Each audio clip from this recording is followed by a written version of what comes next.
Alhamdulillah nahmaduhu wa nasta'inuhu wa nastaghfiruh wa na'udzu billahi min shururi anfusina wa min sayyiati a'malina may yahdihillahu fala mudilla lahu wa may yudlil fala hadiya lahu asyhadu an la ilaha illallah wahdahu la syarika lahu wa asyhadu anna Muhammadan 'abduhu wa rasuluhu la nabiyya wa la rasula ba'dahu.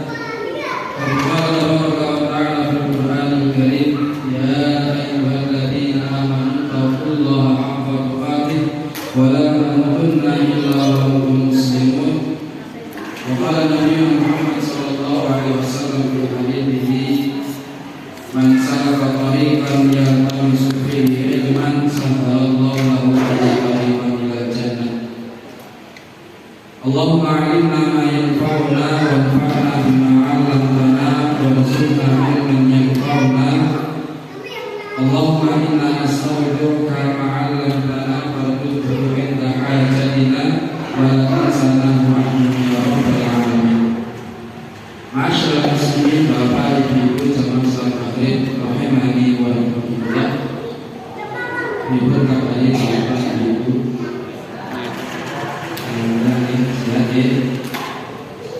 Alhamdulillahirabbil alamin.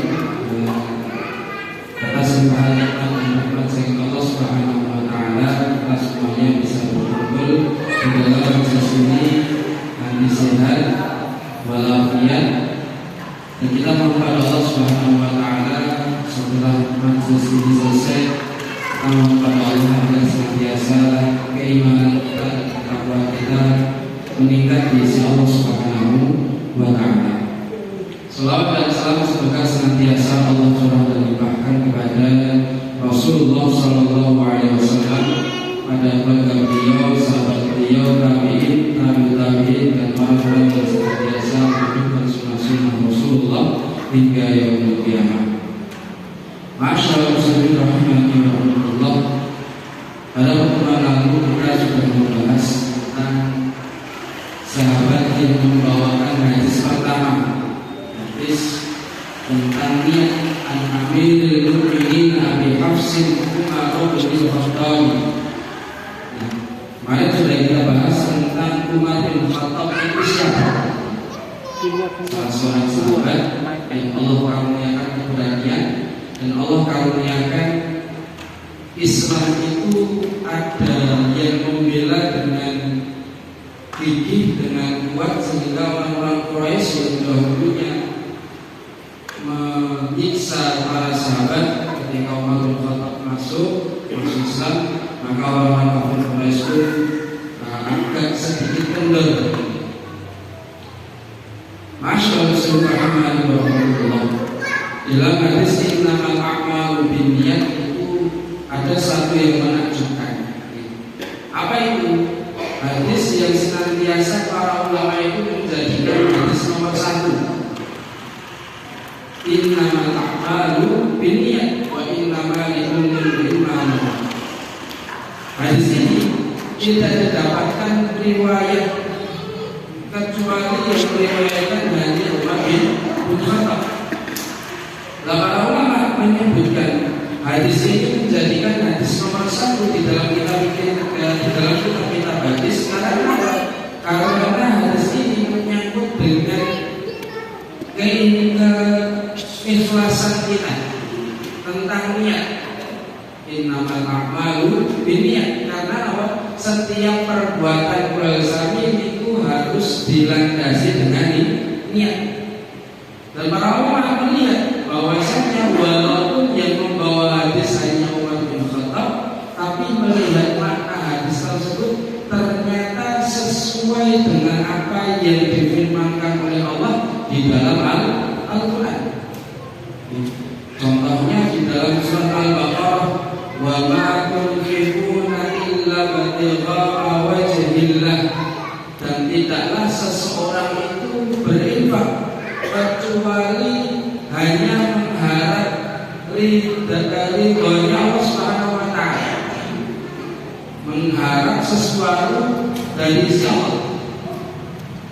Maka ini adalah niat. Ini adalah niat. di dalam ayat yang lain disebutkan juga Muhammadur Rasulullah walladzina ma'ahu asyidda'u 'alal kuffari ruhama'u bainahum tarahum ruk'an sujadan yabtaguna fadlan minallah. Ada satu keselarasan yang disebutkan oleh Allah Subhanahu wa taala dalam ayat ini bahwasanya mengharap ridhonya Allah itu adalah sifatnya para pengikutnya Nabi Muhammad sallallahu alaihi wasallam. Maka melihat dari beberapa dalil ini, para ulama menjadikan hadis ini itu hadis yang paling utama. Hadis yang paling utama. Sehingga walaupun yang diriwayatkan hanya Umar bin Khattab saja, akan tapi makna dalam hadis tersebut selaras sama dengan apa yang difirmankan oleh Allah. Masyaallah muslimin rahimani wa rahmatullah.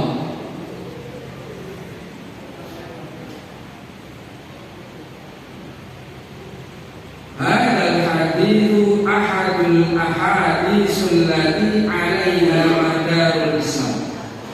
Saya itu menjelaskan bahwasanya hadis ini sangat penting. Inti dari ajaran Islam yaitu adalah hadis ini. Seseorang amalannya itu tidak akan diterima oleh Allah kecuali mengamalkan hadis ini. Dan ini adalah inti dari agama Islam. Masyaallah muslimin rahimani wa rahmatullah. Maka niat di sini disebutkan fahadal hadithu umdatu a'malil qulubi. Dan secara spesifik, secara lebih jelas lagi, hadis ini adalah hadis yang menerangkan tentang amalan hati kita. Karena nanti disebutkan ada beberapa amalan, amalul qalbi, amalan hati, atau amal lisan, amal yang dikerjakan dengan lisan kita, atau amal jawarih, atau amalan yang dikerjakan anggota badan kita. Masyaallah muslimin rahimani wa rahmatullah.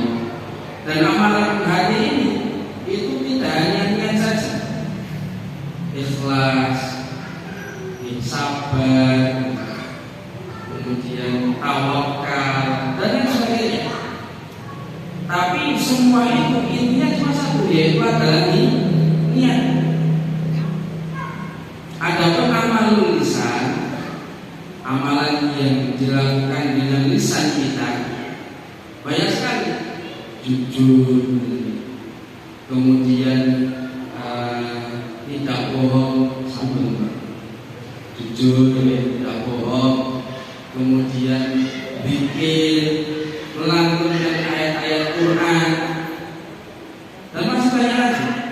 Adapun amal jawarih, amalan yang dilakukan dengan anggota badan kita semakin banyak. Sholat, kemudian infak dengan tangan kita, kemudian membantu orang lain. Masyaallah muslimin rahimani wa rahmatullah. Wa rajulun mukhlasun ghayatul ikhlas yuridu thawaballahi azza wa jalla wa darul karamatihi. Ada seseorang yang dia itu ketika mengamalkan suatu amalan, dia ikhlasnya luar biasa. Ikhlasnya luar biasa. Yuridu thawaballah, dia menginginkan pahala dari sisi Allah Subhanahu wa taala. Wa daru karamatihi, dan mengharapkan kemuliaan dari Allah Subhanahu wa taala. Lakinnahu waqa'a fi bid'atin katsiratin. Akan tapi yang dia amalkan itu tidak ada landasannya di dalam Al-Qur'an dan As-Sunnah. Fabin nadri ilaniyah najidu anna niyatun hasanatun. Ketika dilihat dari niat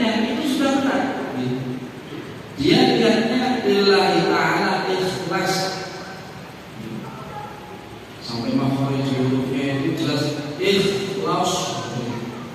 Kemudian harapannya juga benar, mengharap pahala dari Allah Subhanahu wa taala, mengharap agar dimudahkan dalam urusan akhiratnya, agar mengharap mendapatkan kemuliaan dari Allah Subhanahu wa taala. Wa binani ila amali, akan tapi kalau dilihat dari amalannya, ternyata amalannya itu tidak sesuai dengan apa yang diajarkan oleh Rasulullah SAW. Najidu annahu amalun sayyi'un mardudun. Maka dilihat, oh amalan yang dia kerjakan tidak ada landasannya, maka amal mardudun, ditolak, tidak dapat pahala, dapatnya capek. Maka masyaallah muslimin rahimani wa rahmatullah, wa rajulun qama yusalli ala atammi wajhu walakin yura'iya walidu khasyatun minhu. Dan contoh yang lain, ada seorang anak yang dia sholatnya itu khusyuk sekali, lakin ayuraiya walidahu, akan tapi dia khusyuk itu gara-gara apa? Dilihat oleh orang tuanya. Fahada faqad ikhlasun, seakan-akan dia mengamalkan amalan yang paling ikhlas. Kalau sudah ikhlas itu pasti totalitas. Dia akan berjuang sekuat tenaga supaya apa? Supaya amalan yang dia kerjakan itu diterima oleh Allah. Nah begitu pun dalam contoh yang kedua itu, seseorang yang sholat dengan sangat khusyuk sekali, akan tapi apa? Niatnya itu agar apa? Agar dilihat oleh orang lain. Fala yutabu ala dzalika, maka orang tersebut tidak diberikan pahala oleh Allah. Illa idza kana arada ayusalliya khaufan ayyadribuhu ala tarkis shalah. Kecuali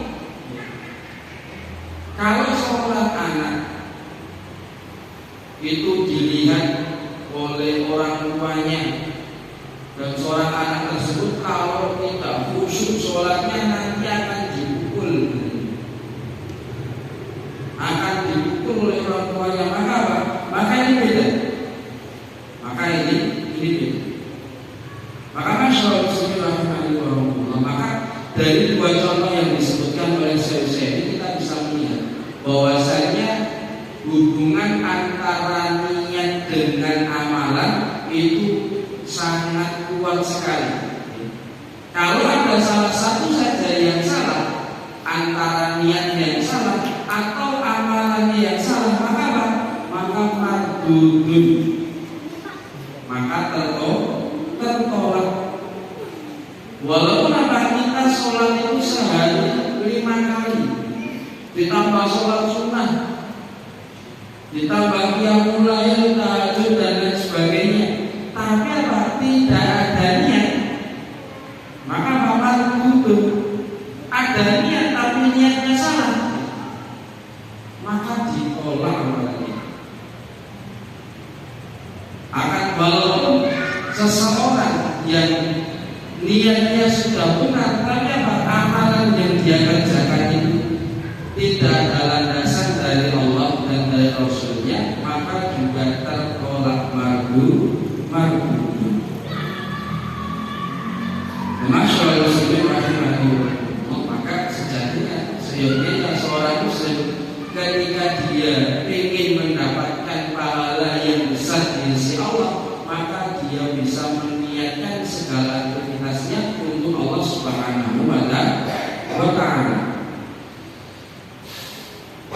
Maka bukan hanya amalan sholat saja yang perlu niat, bukan hanya amalan sedekah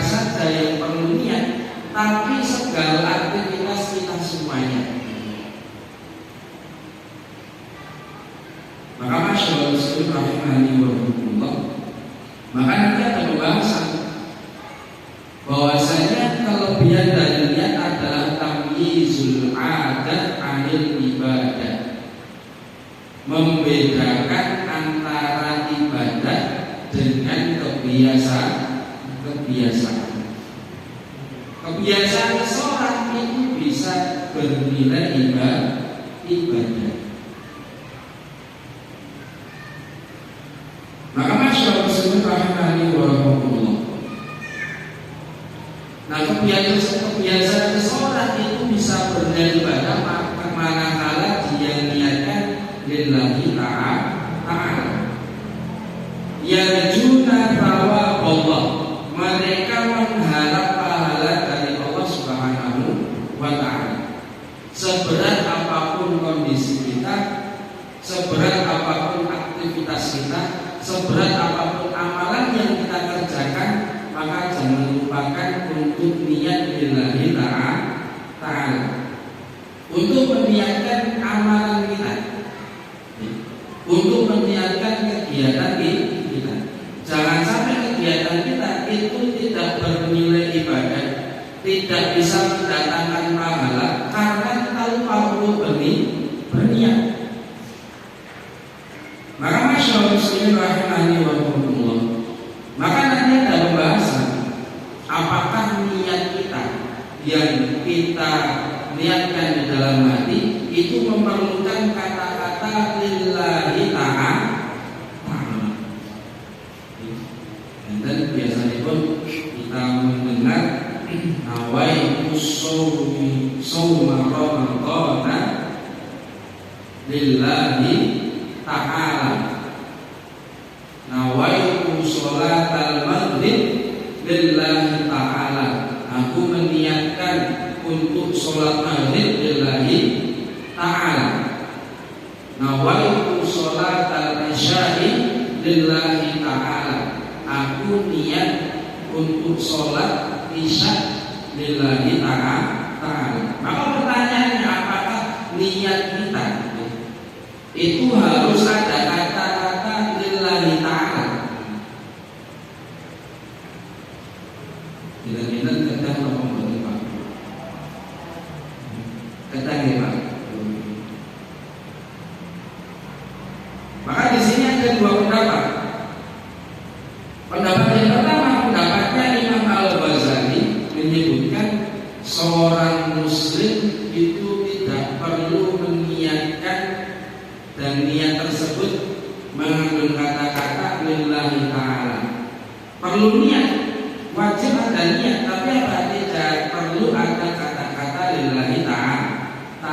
Ini pendapat pertama, pendapat Imam Al-Ghazali dan Imam Haramain. Loh, kok begitu? Kok tidak perlu ada kata-kata lillahi ta'ala?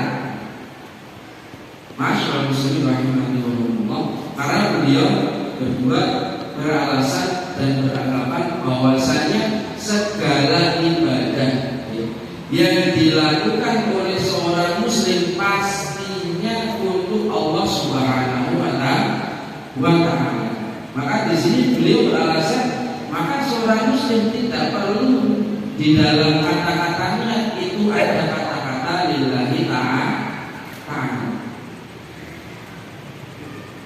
Ini pendapat yang sangat longgar sekali, yang sangat longgar sekali. Tidak perlu ada kata-kata lillahi ta'ala. Ya karena kita seorang muslim itu kalau beribadah itu pasti kepada Allah. Contoh, saya niat sholat isya, nah itu saja. Pasti apa? Dia juga di dalam hatinya itu untuk Allah.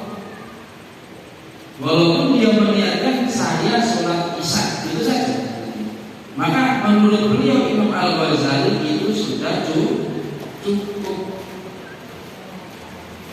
Nah, pendapat yang kedua, pendapat yang dibawakan oleh Imam Ibnu Qudamah, beliau menjelaskan bahwasanya seorang muslim, seorang mukmin itu hendaknya menata kata menyebutkan di dalam niatnya itu kata-kata lillahi ta'ala. Ini pendapatnya Imam Ibnu Qudamah. Nah, kenapa kok harus ada kata-kata lillahi ta'ala menurut Ibnu Qudamah? Karena kata-kata lillahi ta'ala itu menguatkan kita semuanya agar ketika beramal itu ikhlas. Maka menurut Ibnu Qudamah kata-kata lillahi ta'ala dalam niat itu perlu, bahkan hukumnya wajib. Maka ini pendapat yang agak ketat, beliau menyebutkan hukumnya wajib. Kenapa? Karena ya untuk memompa diri kita agar senantiasa ikhlas. Nah, menurut Ibnu Qudamah, kalau tidak ada kata-kata lillahi ta'ala, maka seseorang itu mendapatkan keikhlasan itu sangat sulit sekali. Nah, ini poin pentingnya. Pendapat Imam Ghazali itu yang mungkin longgar, tapi pendapat Imam Ibnu Qudamah itu yang agak ketat. Bapak Ibu mau mengambil pendapat yang mana boleh. Kalau umum pendapat Ibnu Qudamah dimonggo. Kalau pendapat itu Imam Al-Ghazali yang tidak dianjurkan untuk, yang tidak diwajibkan untuk menyebutkan kata-kata lillahi ta'ala. Ini monggo. Bukan apa? Masyaallah muslimin rahimahullah. Syekhul Islam Syekh Al-Utsaimin menyebutkan wal ikhlasu yajibu al-inayatu bihi wal hiddu alaihi. Keikhlasan seseorang itu harus ada penopangnya, harus ada penguatnya. Maka di sini menurut beliau Syekh Utsaimin, beliau mengambil pendapat yang menyebutkan bahwasanya niat itu harus ada kata-kata lillahi ta'ala-nya. Kenapa? Karena dengan kata-kata lillahi ta'ala tersebut itu bisa menguatkan keikhlasan kita.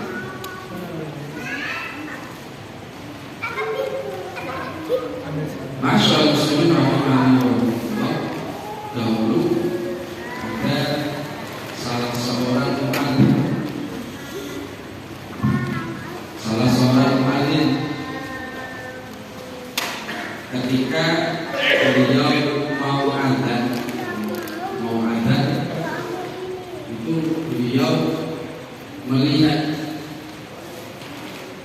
dari atas menara ada seorang wanita.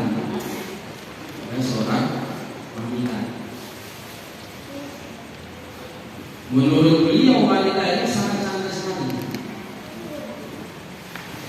Maka beliau mengurungkan untuk tidak adzan. Karena pekerjaan beliau adalah muadzin. Lima waktu sholat yang ada beliau. Tapi suatu ketika setelah melihat wanita, maka dia mengurungkannya untuk adzan. Wanita cantik. Dia mengurungkan adanya, kemudian turun dari menara. Karena dahulu kalau mau adzan itu harus naik menara ini. Kenapa? Agar bisa terdengar oleh banyak orang. Nah, setelah turun, kemudian menemui wanita tadi, kemudian tiba-tiba mengajaknya untuk menikah. Kemudian wanita tadi mengatakan, saya ini non muslim Nasrani. Kemudian kalau kamu menikah itu ya kamu harus murtad. Kemudian muadzin tadi mengatakan, saya ini sudah melihat kamu beberapa kali saat saya ada beribadah. Nah, ini kesempatan. Kemudian apa? Ya udah, kalau cuma syaratnya untuk murtad saja ya saya apa? Ada kalau menurut apa? Keluar dari agama Islam masuk ke agama Nasrani. Masyaallah subhanallah. Kalau keikhlasan seseorang itu kuat, itu tidak akan memalingkan seseorang dari agama Islam. Dia akan semakin kuat, semakin teguh dalam menjalankan amalan-amalan Islam. Suatu ketika mau nikah atau mau malam pertama, ternyata ada benda yang bocor. Kemudian dia berniat untuk membenarkan benda tersebut, ternyata terpeleset. Kemudian meninggal dunia gara-gara membenarkan atap, meninggal dalam kondisi su'ul khatimah. Masyaallah subhanallah. Ada kisah lain yang menyebutkan dahulu ada salah seorang ahli ibadah. Dia sudah beribadah lama sekali. Kemudian tiba-tiba dia itu memiliki keinginan, satu keinginan, dan keinginan itu nolak. Apa keinginan itu? Keinginannya itu pengen ketemu iblis. Pengen ketemu sama Tuhan. Jadi pengen ketemu iblis dulu. Dari cicitnya iblis mawar pocong itu tinggalin. Benar benar. Nah jelas itu tinggal di dalam bodi. Nah ini ahli ibadah, dia sudah merasa ibadah beratus-ratus tahun. Tapi apa? Punya keinginan ingin bertemu dengan iblis. Kemudian iblis pun tahu kalau ada seseorang yang ingin bertemu dengan dirinya. Masyaallah subhanallah. Amalan seseorang yang sudah beramal bertahun-tahun itu kalau tidak ikhlas, nanti ada sesuatu yang mengganjal. Ya seperti ini. Dia ingin bertemu dengan iblis. Suatu malam iblis benar-benar datang ke rumahnya. Datang ke rumahnya, Assalamualaikum. Salam betul betul. Salam kemudian dijawab. Setelah dijawab, ternyata tuan rumah ahli ibadah tadi bangun. Jadi sudah menjawab pertanyaan siapa di luar. Kemudian iblis mengatakan, saya iblis. Benar-benar katanya, saya iblis. Mohon maaf, saya tidak bisa masuk ke rumahmu. Kemudian ahli ibadah tadi menjawab, bertanya, kenapa? Padahal saya hendak menyuruh kamu untuk masuk ke dalam rumah saya. Kemudian iblis pun mengatakan, saya tidak bisa masuk ke dalam rumahmu gara-gara rumahmu itu mulia sekali. Kemuliaan rumahmu itu membandagiku untuk bisa memasuki ke dalamnya. Akhirnya iblis itu tidak mau masuk. Nah, kemudian juga melanjutkan, tapi saya datang kemari, datang ke sini itu hanya untuk mengabarkan satu hal. Apa itu? Yesus mengatakan umurmu sekarang dan sisa umurmu sekarang itu sama dengan umur yang telah engkau habiskan untuk beramal. Menawi kita umur yang telah dihabiskan untuk beramal itu 200 tahun. Maka Iblis mengatakan sisanya berarti 100 tahun, 200 tahun. Bisa umur sama dengan umur yang telah dihabiskan untuk beramal. Kemudian Iblis pun pamit, udah ikut saja. Saya mau pamit. Setelah pamit, Iblis pun pergi. Setelah Iblis pergi, ahli ibadah tadi kemudian melanjutkan sholat qiyamul lailnya, sholat tahajudnya. Tapi apa? Tapi ahli ibadah tadi itu masih terngiang-ngiang perkataan Iblis. Umur saya itu masih banyak, masih panjang. Kalau kata menurut saya itu maksiat itu enak. Karena apa? Ahli ibadah ini belum pernah bermaksiat. Cuma dapat cerita dari teman-teman maksiat begini. Katanya enak. Akhirnya apa? Ahli ibadah tadi kemudian keluar dari rumah niat untuk bermaksiat. Nah, setelah dia keluar rumah, belum sampai bermaksiat Allah mencabut nyawanya. Masyaallah, bismillahirrahmanirrahim. Nah, apa hubungannya dengan keikhlasan? Kalau seorang muslim itu benar-benar ikhlas, itu tidak bisa diganggu oleh jin maupun setan. Bahkan Iblis pun tidak bisa mengganggunya.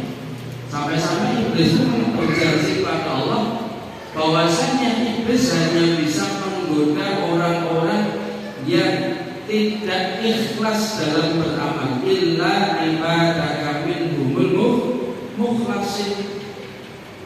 Kecuali dari hamba-hambamu ya Allah yang ikhlas dalam beramal. Nah, kalau seseorang itu masih bisa digoda oleh Iblis, berarti keikhlasannya itu kurang. Maka masyaallah bismillahirrahmanirrahim. Maka seseorang yang ibadahnya sudah lama saja itu bisa digoda. Maka agar tidak digoda oleh jin dan setan, bahkan iblis, maka kita perlu adanya keikhlasan. Agar keikhlasan kita semuanya itu kuat, maka perlu adanya niat. Menurut Imam Al-Khatib Al-Qudama, niat itu sebagai penguat dari keikhlasan. Maka masyaallah bismillahirrahmanirrahim. Maka salah satu dari keunggulan niat adalah tamyizul adat anil ibadah. Membedakan antara kebiasaan dan ibadah. Yang kedua adalah tamyizul ibadah ba'duha min ba'din, untuk membedakan antara amalan satu dengan amalan yang lainnya. Contohnya bagaimana? Contohnya begini. Kalau ada makmum masbuk, dia sholat duhur, sholat asar, dia masuk 2 rakaat. Setelah imam selesai, dia berdiri melengkapi apa yang kekurangan dari sholatnya, kurang 2 rakaat. Ada jamaah orang yang safar datang, belum sholat duhur, karena ada yang berdiri, dia ikut sholat. Maka hal seperti ini perlu ada niat. Untuk apa? Membedakan antara sholat asar atau sholat duhur. Kalau tidak ada niat untuk sholat duhur dahulu, berarti dia niat sholat asar. Maka musafir ini kalau dia belum sholat duhur tapi sudah sholat asar, maka ini yang bermasalah. Maka maka perlunya adalah adanya niat. Orang yang masuk sudah benar, sudah dia niat sholat asar, akan tapi yang datang tadi, musafir tadi, dia kalau niatnya harus niat sholat zuhur dahulu. Karena apa? Sholat zuhur itu urutannya pertama kali sebelum sholat asar. Kalau dia sudah niat sholat zuhur, maka dia tinggal mengikuti gerakan imamnya. Kalau imamnya salah, dia melanjutkan kekurangan dari sholatnya.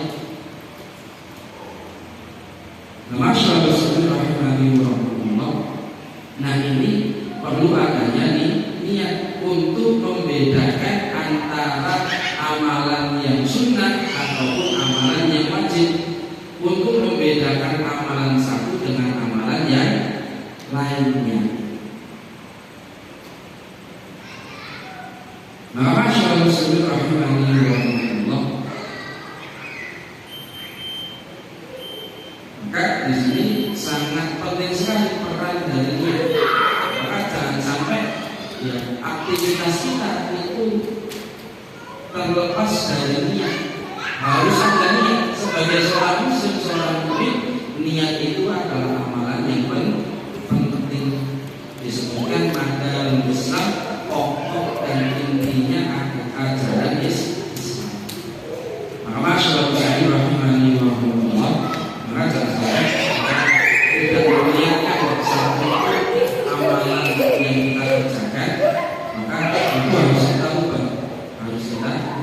Aktivitas sekecil apapun harus ada niat, dan niatnya itu untuk Allah Subhanahu wa ta'ala. Masyaallah, sebelum saya tutup, kira-kira ada pertanyaan dari teman-teman sekalian tentang pembahasan ini. Kalau ada pertanyaan, silakan.